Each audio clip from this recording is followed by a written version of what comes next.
সংস্কারের উদ্দীপনা হারিয়ে গেছে। রিফর্ম ট্র্যাকারের উদ্বোধনী অনুষ্ঠানে অংশীজনের সবাইকে সাথে না নেওয়ার অভিযোগ। ইউরোপের বাজারেও বাংলাদেশি পণ্য রফতানি নিয়ে দুশ্চিন্তা। সরকারের নানা নীতির বেড়াজালে কমেছে পোশাক খাতের প্রবৃদ্ধি। ব্রিটিশ নাগরিকত্ব হারানোর ঝুঁকিতে প্রায় ৯০ লাখ মানুষ। সবচেয়ে বেশি সংখ্যায় ভারতীয় বংশোদ্ভূতরা। যুক্তরাজ্যের ২ গবেষণা প্রতিষ্ঠানের প্রতিবেদন।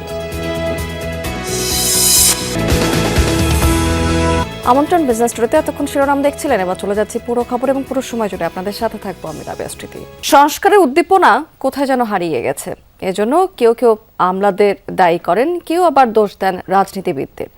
বাংলাদেশ রিফর্ম ট্র্যাকারের উদ্বোধনী অনুষ্ঠানে এমন মন্তব্য করেছেন অর্থনীতিবিদ ডক্টর দেবপ্রিয় ভট্টাচার্য। তিনি বলেছেন, নির্বাচনের সার্বিক নিরাপত্তা নিয়ে প্রশ্ন রয়েছে। সাধারণ মানুষের পাশাপাশি রাজনীতিবিদরাও ঝুঁকির মুখে পড়েছেন।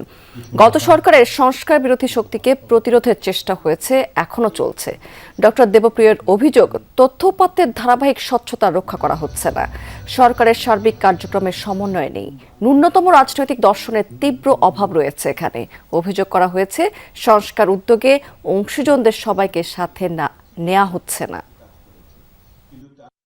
এক নম্বর হলো, এই সংস্কারের ক্ষেত্রে যে পরিমাণ স্বচ্ছতা দরকার ছিল তথ্য উপাত্ত ইত্যাদির ক্ষেত্রে, ধারাবাহিকভাবে সেই স্বচ্ছতাটি সর্বদা রক্ষিত হয়নি বলে আমাদের কাছে মনে হয়েছে। কিন্তু এই সরকারের কিন্তু সেই অর্থে কোনো পূর্ণাঙ্গ বা ন্যূনতম যে রাজনৈতিক দর্শন লাগে এটাকে স্থাপন করার জন্য সেই রকম কিন্তু কোনো পলিটিক্যাল ম্যানিফেস্টো বলে কিন্তু বর্তমান সরকারের কিছু ছিল না। ওসমান হাদিকে গুলি করার ঘটনায় সন্দেহভাজন ফয়সাল করিম মাসুদের ব্যাংক হিসাব জব্দ করেছে NBR central intelligence cell CIC. সকালে ফয়সালের পরিবারের সদস্য এবং তার মালিকানাধীন প্রতিষ্ঠান অ্যাপল সফট আইটি লিমিটেড এর ব্যাংক হিসাবও জব্দ করা হয়েছে। নির্বাচনের তফসিল ঘোষণার পরদিন শুক্রবার দুপুরে রাজধানীর পুরানা পল্টনের বক্স কালভার্ট রোডে গুলিবিদ্ধ হয়েছেন ইনকিলাব মঞ্চের আহ্বায়ক এবং ঢাকা ৮ সংসদীয় আসনের সম্ভাব্য প্রার্থী ওসমান হাদি। তিনি এখন রাজধানীর এভারকেয়ার হাসপাতালে চিকিৎসাধীন অবস্থায় রয়েছেন। জুলাই গণ অভ্যুত্থানের পর গত বছরের ২৮ অক্টোবর অস্ত্রের মুখে ১৭ লাখ টাকা লুটের ঘটনার মামলার প্রধান আসামি ছিলেন ফয়সাল করিম। রফতানি বাণিজ্যে তৈরি হয়েছে দুশ্চিন্তা। ইউরোপের দেশগুলোতে বাড়ছে চীন, ভারত সহ অন্যান্য দেশের আধিপত্য। ট্রাম্প ট্যারিফে বাড়ছে বৈশ্বিক প্রতিযোগিতা। ২০% বাড়তি শুল্ক দিয়ে যুক্তরাষ্ট্রে যাচ্ছে বাংলাদেশি পণ্য। সেক্ষেত্রে পণ্য আমদানি বাড়াতে বিভিন্ন দেশকে শর্ত দিয়েছে মার্কিন সরকার।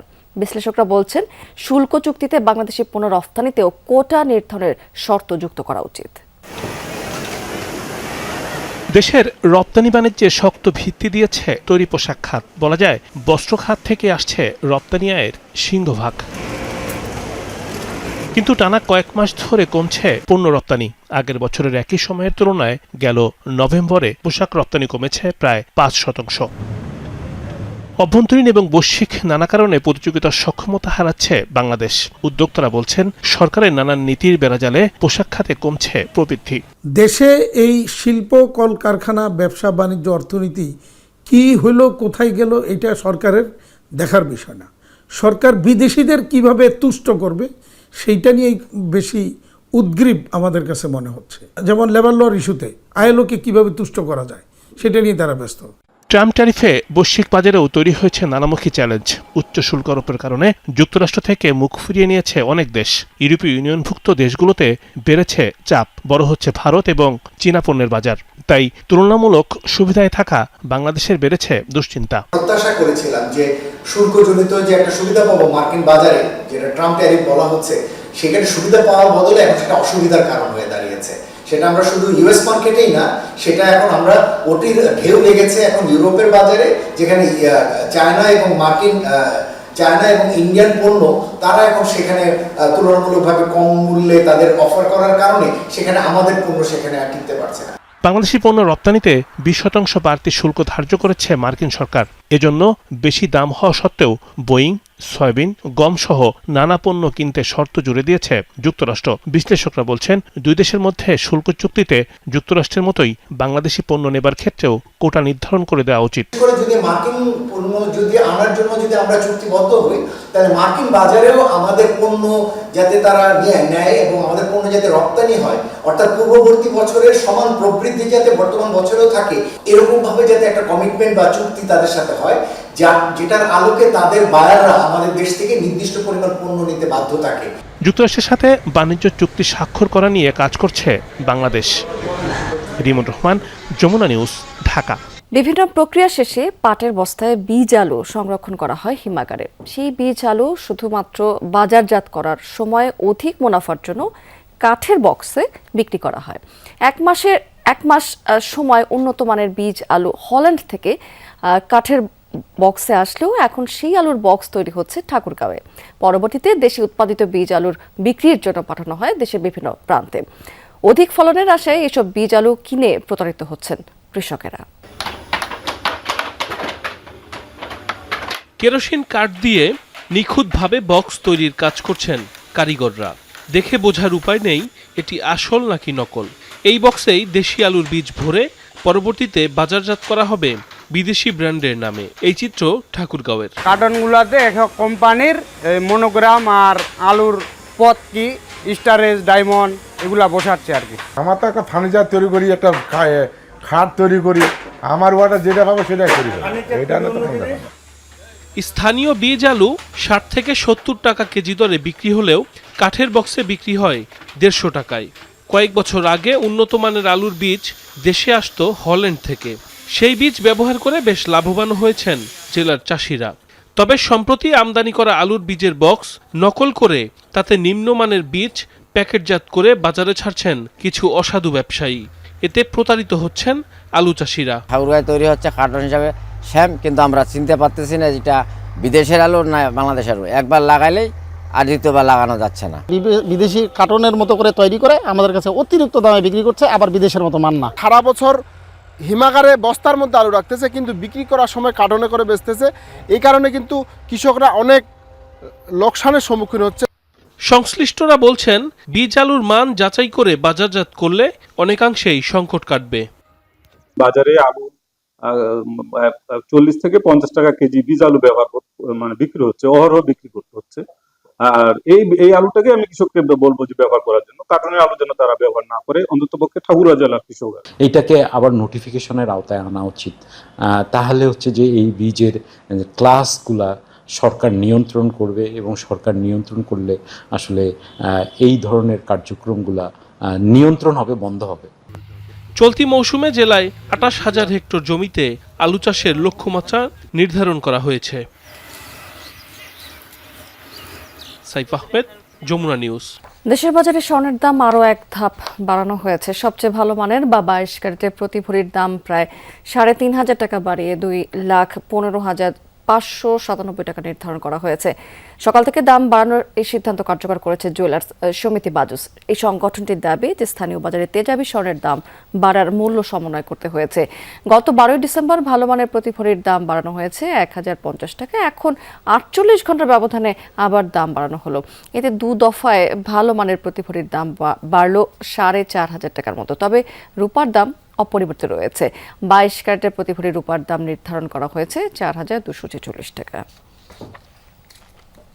দর্শক, এবার জানিয়ে দেবো আপনাদেরকে আজকের পুঁজিবাজার লেনদেনের লাস্ট আপডেট। আজকে কিন্তু সকাল থেকে নিম্নমুখী প্রবণতা দেখতে পাচ্ছি ঢাকা শেয়ারবাজার ইন্ডেক্সে, এবং আজকে প্রধান সূচক ডিএসসি ব্রড ইন্ডেক্স সেটা কিন্তু 30 পয়েন্টেরও বেশি কমেছে দিন শেষে, এবং ৪,৯৩২ পয়েন্টে এই সূচকটি অবস্থান করছে। ডিএসসি সূচক সেটিরও প্রায় ৬ পয়েন্টের মতো পতন হয়েছে, ১,০২৮ পয়েন্টে অবস্থান করছে, এবং থার্টি সূচক সেটি ১,৮৯১ পয়েন্টে অবস্থান করছে, সেটি কাছাকাছি ১১ পয়েন্টেরও কিছু বেশি কমে।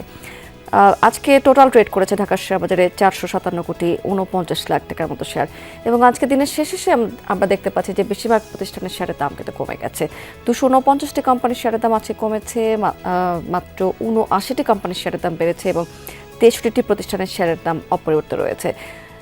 টপ 20-তে কি অবস্থা? আজকে দিন শেষে অরিয়ন ইনফিউশন এই কোম্পানিটির প্রথম অবস্থানটি দখল করে রেখেছে এবং 14,74,00,000 টাকার মতো শেয়ার কিন্তু টোটাল ট্রেড করে ফেলেছে এই কোম্পানি। লাভেলো দ্বিতীয় অবস্থানে আছে, প্রায় 12,64,00,000 টাকার মতো শেয়ার ট্রেড করে 12,43,00,000 টাকা কিছু বেশি লেনদেনে। মন্নু ফেব্রিক্স এটি আছে তৃতীয় অবস্থানে। চট্টগ্রাম শেয়ার বাজারে কি অবস্থা? সেখানেও কিন্তু আজকে দিনের শেষে সে নিম্নমুখী প্রবণতা দেখতে পাচ্ছে, যদিও সকালটা শুরু হয়েছিল কিন্তু ঊর্ধ্বমুখী প্রবণতা দিয়ে।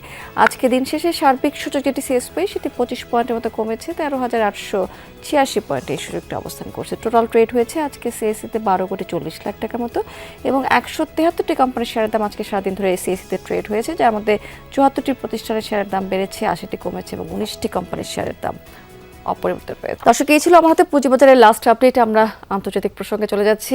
ব্রিটিশ নাগরিকত্ব হারানোর ঝুঁকিতে প্রায় 90 লাখ মানুষ রয়েছে। যুক্তরাজ্যে 2 মানবাধিকার এবং নীতি গবেষণা প্রতিষ্ঠান রানিমেড ট্রাস্ট এবং রিপ্রিভের এক গবেষণায় উঠে এসেছে এসব তথ্য। শ্বেতাঙ্গদের তুলনায় 12 গুণ বেশি ঝুঁকিতে অশ্বেতাঙ্গ নাগরিকেরা, যার বড় অংশই দক্ষিণ এশিয়া, মধ্যপ্রাচ্য এবং উত্তর আফ্রিকার মুসলিম। সবচেয়ে বেশি নাগরিকত্ব হারাতে পারেন ভারতীয় বংশোদ্ভূতরা। ঝুঁকিতে 2 লাখেরও বেশি বাংলাদেশি বংশোদ্ভূত ব্রিটিশ নাগরিক। 7 কোটি জনসংখ্যার যুক্তরাজ্যে 90 লাখ মানুষই রয়েছে নাগরিকত্ব হারানোর ঝুঁকিতে, অর্থাৎ নিজের ব্রিটিশ পরিচয় হারাতে পারেন দেশটির মোট জনসংখ্যার 13% নাগরিক। যুক্তরাজ্যের 2 মানবাধিকার ও নীতি গবেষণা প্রতিষ্ঠান রানিমেড ট্রাস্ট ও রিপ্রিভের এক প্রতিবেদনে উঠে এসেছে এই তথ্য। ব্রিটিশ আইন অনুযায়ী সরকার যদি মনে করে কোনো ব্যক্তি অন্য দেশের নাগরিক হওয়ার যোগ্য, তবে স্বরাষ্ট্র মন্ত্রণালয় চাইলে তার নাগরিকত্ব বাতিল করতে পারে। এমনকি সেই ব্যক্তি ওই দেশে কখনো না গেলেও পড়তে পারেন এই সিদ্ধান্তের আওতায়। বিতর্কিত এই আইনের অপব্যবহার নিয়ে ব্রিটিশ সরকারের বিরুদ্ধে রয়েছে নানা অভিযোগ। গবেষণা প্রতিষ্ঠান দুটির প্রতিবেদন বলছে, বৈষম্যের শিকার মূলত অশ্বেতাঙ্গরা। শ্বেতাঙ্গদের তুলনায় তারা রয়েছেন 12 গুণ বেশি নাগরিকত্ব হারানোর ঝুঁকিতে। আদমশুমারির তথ্য, বার্ষিক জনসংখ্যা জরিপ ও স্বরাষ্ট্র মন্ত্রণালয়ের তথ্যের উপর ভিত্তি করে তৈরি করা হয়েছে এই প্রতিবেদন। বলা হয়েছে 16 লাখ কৃষ্ণাঙ্গ, 33 লাখ এশিয়ান ব্রিটিশ নাগরিকের নাগরিকত্ব কেড়ে নেওয়া হতে পারে। একই ঝুঁকিতে থাকা শ্বেতাঙ্গ নাগরিকের সংখ্যা 24 লাখ হলেও তা মোট জনগোষ্ঠীর মাত্র 5 ভাগ। নিজের ব্রিটিশ পরিচয় হারানোর ঝুঁকিতে থাকাদের মধ্যে বড় অংশই মুসলিম, যারা মূলত দক্ষিণ এশিয়া, মধ্যপ্রাচ্য ও উত্তর আফ্রিকান বংশোদ্ভূত।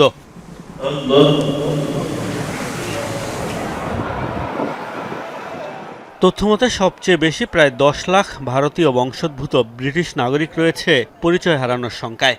তালিকার দ্বিতীয় স্থানে পাকিস্তান আর তৃতীয় অবস্থানে রোমানিয়া। 7 নম্বরে থাকা বাংলাদেশের বংশোদ্ভূত 2 লাখের বেশি ব্রিটিশ নাগরিক হারাতে পারেন নাগরিকত্ব।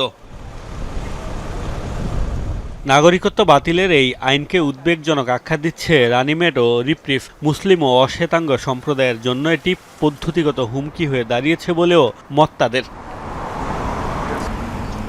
মোস্তফা মাহমুদ, যমুনা নিউজ। পর্যটন, চাকরি কিংবা শিক্ষা ভিসা নয়, অস্ট্রেলিয়াতে যুক্ত হয়েছে নতুন আরও একটি ভিসা, জলবায়ু ভিসা। এক চুক্তির আওতায় প্রশান্ত মহাসাগরীয় দ্বীপ দেশ টুভ্যালুর নাগরিকেরা পাবেন এই সুবিধাটি। জলবায়ু সংকটে ডুবতে থাকে এই দেশটির 1/3 নাগরিক আবেদন করেছে অস্ট্রেলিয়ার ক্লাইমেট ভিসার জন্য। এরই মধ্যে সেখানে পৌঁছে গেছে টুভ্যালুর জলবায়ু উদ্বাস্তুদের একটি দল। জলবায়ু সংকটের কারণে নিশ্চিহ্ন হতে চলেছে পুরো একটা দ্বীপরাষ্ট্র। প্রথমবারের মতো জলবায়ু উদ্বাস্তু হিসাবে অন্য দেশে পাড়ি জমাচ্ছেন সেখানকার নাগরিকরা। অস্ট্রেলিয়া এবং হাওয়াইয়ের মাঝামাঝি প্রশান্ত মহাসাগরে ছড়িয়ে থাকা প্রবাল দ্বীপের দেশ টুভ্যালু। সমুদ্রপৃষ্ঠের উচ্চতা বাড়ার সাথে সাথে আয়তন কমছে দেশটির। জলবায়ু পরিবর্তনের কারণে বিশ্বের সবচেয়ে ঝুঁকিপূর্ণ দেশগুলোর একটি এই দ্বীপরাষ্ট্র। 2 বছর আগে টুভ্যালু এবং অস্ট্রেলিয়ার মধ্যে হওয়া এক চুক্তির আওতায় চালু হয় ক্লাইমেট ভিসা। এই ভিসার জন্য আবেদন করেছে 11,000 জনসংখ্যার দেশটির প্রায় 1/3 নাগরিক। প্রথম দফায় যারা অস্ট্রেলিয়ায় পৌঁছেছেন তাদের মধ্যে রয়েছে টুভ্যালুর প্রথম নারী ফর্কলিফট চালক, একজন দাঁতের ডাক্তার এবং একজন যাজক। বিদেশের মাটিতে থেকেও নিজ দেশের সহায়তা করার চেষ্টা করবে তারা। এরাই বিশ্বের প্রথম জলবায়ু শরণার্থী। আমি অস্ট্রেলিয়া থেকে যা নতুন কিছু শিখব তা সবসময় আমার নিজের দেশে গিয়ে প্রয়োগ করার চেষ্টা করব। এমনকি আমি যদি অস্থায়ীভাবে ফিরে আসি তবুও আমি এখানে স্বেচ্ছাসেবী কাজ করব তাদের সাহায্য করার জন্য। এই সুযোগের খবর শোনার পর আমি খুবই খুশি হয়েছি। এটি আমাকে আমার ভবিষ্যৎ এবং অস্ট্রেলিয়ায় বসবাস করে জীবনের উন্নতির জন্য নতুন পথ তৈরি করার সম্ভাবনা নিয়ে ভাবতে সাহায্য করছে। নাসার বিজ্ঞানীদের পূর্বাভাস 2050 সালের মধ্যে অর্ধেক ডুবে যেতে পারে টুভ্যালুর প্রধান দ্বীপের। এই দ্বীপেই বাস করেন দেশটির প্রায় 60% মানুষ। মাত্র 20 মিটার চওড়া জায়গায় কোনোভাবে টিকে আছে গ্রামগুলো, কিন্তু ভবিষ্যৎ প্রজন্মের জন্য সেখানে আর কোনো নিরাপদ আশ্রয় থাকবে কিনা তা নিয়ে রয়েছে সংশয়। টুভ্যালুর মানুষদের এই যাত্রায় প্রমাণ করে জলবায়ু পরিবর্তন আর কোনো ভবিষ্যৎ হুমকি নয়, বরং আজকের বাস্তবতা। অস্মিতা বিশ্বাস, যমুনা নিউজ। দর্শক, এই ছিল বিজনেস টুডে এখনকার আয়োজনে। এতক্ষণ সঙ্গে থাকার জন্য ধন্যবাদ আপনাদের সবাইকে।